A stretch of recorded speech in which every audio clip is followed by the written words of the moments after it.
Hello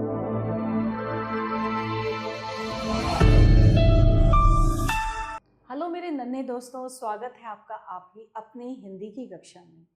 मैं आपकी दोस्त, आपकी अध्यापिका आपका बहुत बहुत स्वागत करती हूँ।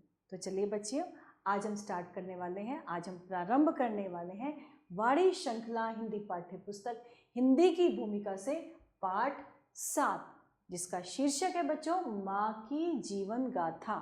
बच्चों ये एक बहुत ही मार्मिक कथा है, बहुत ही मार्मिक पाठ है, जिसमें माँ की जीवन गाथा के बारे में लेखक ने बताया है। और प्रारंभ करते हैं। इससे पहले हम पाठ के बारे में कुछ समझते हैं। समय बीत जाता है पर पीछे स्मृतियों के ऐसे कोष छोड़ जाता है जो कभी खाली नहीं होते। माँ के स्नेह और त्याग से भावुक हुए बालमन की एक झांकी इस संस्मरण में प्रस्तुत की गई है। बच्चों की छोटी छोटी इच्छाएं और खुशियां भी कभी कभी धन के अभाव में पूरी नहीं हो पाती, और कभी धन मिल जाता है तो वो कोमल आशाएं और इच्छाएं समाप्त हो जाती हैं।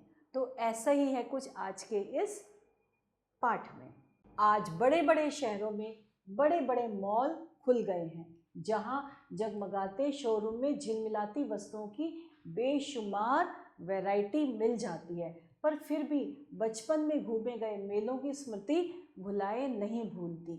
वह आनंद, वह उत्साह, वह सस्ती सी वस्तु को पाकर भी स्वयं को सम्राट तुल्य अनुभव करने की अनुभूति मन की सुकोमल सतहों में आज भी अमिट है। अमिट यानी कि मिटी नहीं, खत्म नहीं हुई, अमिट ना मिटने वाली, अमिट है।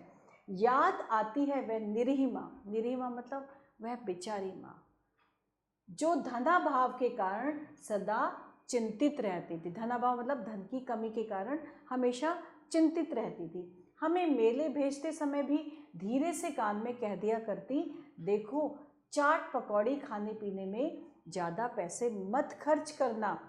तुम्हारे बाबूजी को तो मैं नहीं समझा सकती, पर तुम उनसे कहना कि घर में सजाने के लिए 1-2 गुलदान ही ले लें, या फिर कोई कपड़े आदि दिलवा दें। फिजूल खर्ची अच्छी नहीं।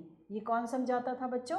ये माँ कहती थी जब बच्चे जो मेला वगैरह में जाते थे, तब माँ पर ढेर सारी करुणा हो जाती थी। थोड़ा मन शुद्ध भी हो जाता था।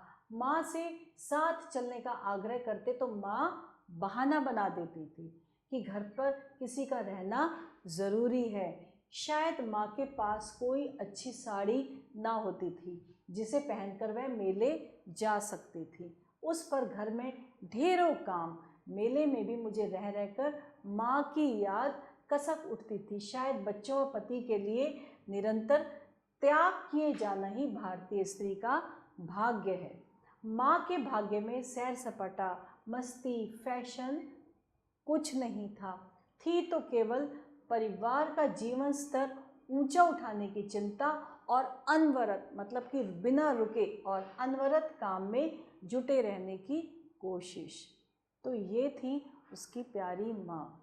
कभी कभी माँ स्कूल जाते समय अपने रुमाल की गांठ खोलकर 10 पैसे का सिक्का हथेली पर बड़े प्यार से रख देती थी और कहती थी, इंटरवल में कुछ खा लेना। उस सिक्के को खर्च करते हुए मेरे हृदय पर इतना जोर पड़ता था कि कई कई दिन तक वह मेरे पेंसिल बॉक्स में ही वो कैद रहता था। उस सिक्के में मुझे माँ की दयनीय सूरत नज़र आती और खर्च करने को मन ही नहीं करता था। ये कौन कह रहा है बच्चों? ये लेखक कह रहा है, अपनी माँ के बारे में बता रहा है। फिर क्या हुआ बच्चों? फिर माँ की मेहनत रंग लाई। सजगता और सावधानी से समाज के उच्च वर्ग की सीढ़ियों पर चढ़ते चढ़ते हम भूल गए कि धन के बदले हमने किसके जीवन की सांसें दे दी हैं। माँ की अथक मेहनत और त्याग ने आज हमें धनिकों की श्रेणी में लाकर रख दिया है, और बड़े बड़े आलीशान शोरूम से हम शान से खरीदारी कर सकते हैं। शायद आज माँ उन वस्तुओं के दाम सुनती तो दांतों तले उंगली दबा लेती, जिन्हें हम केवल सैर सपाटे के दौरान यूं ही पैक कर लेते हैं। शायद उन खाली कोनों को भरने के लिए जो पहले माँ के प्यार से ही भरपूर रहा करते थे, पर माँ खुद अनेक जानलेवा रोगों का शिकार होकर चल बसी। माँ, क्योंकि तुमने ये चाहत की कि हम धनवान बने, जबकि तुम जानती थी कि धन एकत्रित करने की चाह में तुम्हारी काया जर्जर होती जा रही है, तुम कमज़ोर होती जा रही हो, तुम्हारा शरीर बिल्कुल कमज़ोर होता जा रहा है। क्यों सुख व आराम की 2 घड़ियाँ भी नहीं मिल पाई तुम्हें? तुमने बिल्कुल भी आराम नहीं किया और तुम्हें बिल्कुल भी सुख की 2 घड़ियाँ यानी कि बिल्कुल समय ही नहीं मिला आपको। हम तो नादान थे, पर तुम तो जानती थी कि तुम अपने ही साथ अन्याय कर रही हो। तुमने ना कभी रस लेकर खाया, ना कभी चैन से सोकर देखा, ना कभी आभूषण सजाए, ना ही सहेलियों के साथ सावन के झूले झूले। माना तुम्हारा घर एक के बाद एक 4 बेटियां आ गईं। माना कि मतलब तुम्हारे घर एक के बाद एक 4 बेटियां आ गईं, पर उन्हें लाड़ कराने में तुमने खुद को क्यों बिसरा दिया, खुद को क्यों भुला दिया? उनके भविष्य का सुनहरा करने के लिए, उनके भविष्य को सुनहरा करने के लिए अपनी हिरनी जैसी आँखों को धुएं में झोंक झोंक कर धुंधली कर लिया। बताओ ना माँ, हमारे इस प्रश्न का उत्तर अब हमें कौन देगा? बच्चों, कितनी मार्मिक कथा थी और किसके लिए थी ये? माँ के लिए। और इसके राइटर थे, इसकी जो लेखिका थी, ये कौन है? डॉक्टर गीता रानी। तो मैं आशा करती हूँ बच्चों आपको ये पाठ बहुत अच्छा लगा होगा। आपने भी सीखा होगा कि हमें माँ की हमेशा कद्र करनी चाहिए, उनका हमेशा सम्मान करना चाहिए। और अब इसका नैतिक मूल्य है, परिवारजनों की त्याग भावना का मूल्य चुका पाना असंभव है। कठिन शब्दों के अर्थ: मॉल, आधुनिक महंगी वस्तुओं के बड़े बड़े बाजार। शोरूम, जहां वस्तुएं सजाकर प्रदर्शित की जाती हैं। निरीह का अर्थ है बेचारी, करुणा का अर्थ है दया, इंटरवल आदि छुट्टी का समय, बेशुमार यानी अनगिनत, सम्राट तुल्य राजा के समान, धनाभाव धन की कमी, अनवरत यानी कि लगातार, और जर्जर यानी कमजोरियां, खोखली। और अब हम करेंगे सही विकल्प पर हम सही का निशान लगाएंगे। लेखिका को भुलाए नहीं भूलती, अपनी बचपन की सहेली, अपने बचपन की स्मृतियाँ, अपनी पुरानी गुड़िया, या इसमें से कोई नहीं। अपनी बचपन की स्मृतियाँ यानी कि पुरानी यादें, बचपन की यादें। लेखिका की माँ ने बच्चों के लिए क्या किया?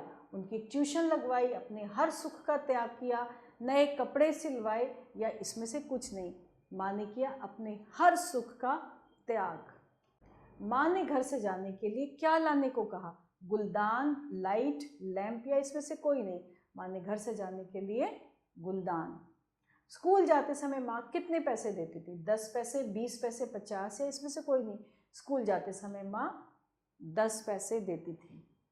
अब आ गए रिक्त स्थान, और इसमें सबसे पहले है, आज बड़े बड़े शहरों में क्या खुल गए हैं बच्चों? आज बड़े बड़े शहरों में मॉल खुल गए हैं, मॉल। देखो क्या था? देखो चाट पकौड़ी खाने में, तो यहाँ पे क्या आ जाएगा?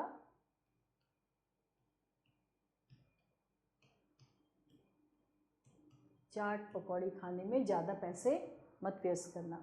उस सिक्के में मुझे माँ की कैसी सूरत? निरीह सूरत नजर आती थी। तुमने ना कभी रस लेकर खाया और ना कभी चैन से सोकर देखा। तो अब हमने क्या किया? हमने ये रिक्त स्थान बच्चों पूरे करे हैं, और अब आ गए हैं प्रश्नों के उत्तर। ये प्रश्नों के उत्तर बच्चों आप बड़े ध्यान से, बहुत समझ के, बहुत आसानी से इन प्रश्नों के उत्तर आप स्वयं करेंगे। और इसके बाद हमारा ये आज का पाठ यहीं समाप्त होता है। मैं आशा करती हूँ ये मार्मिक पाठ आपको बहुत अच्छा लगा होगा, और इसका ध्यान रखेंगे। अपनी माँ का आदर अवश्य करेंगे, उनका कभी अनादर नहीं करेंगे, क्योंकि बच्चों माँ ही एक ऐसी होती है जो आपका जीवन बदलने में आपके लिए बहुत सहायक होती है, आपका भविष्य बनाती है। इसके साथ हमारा आज का पाठ समाप्त होता है। नए पाठ के साथ बहुत जल्दी आते हैं। आभार।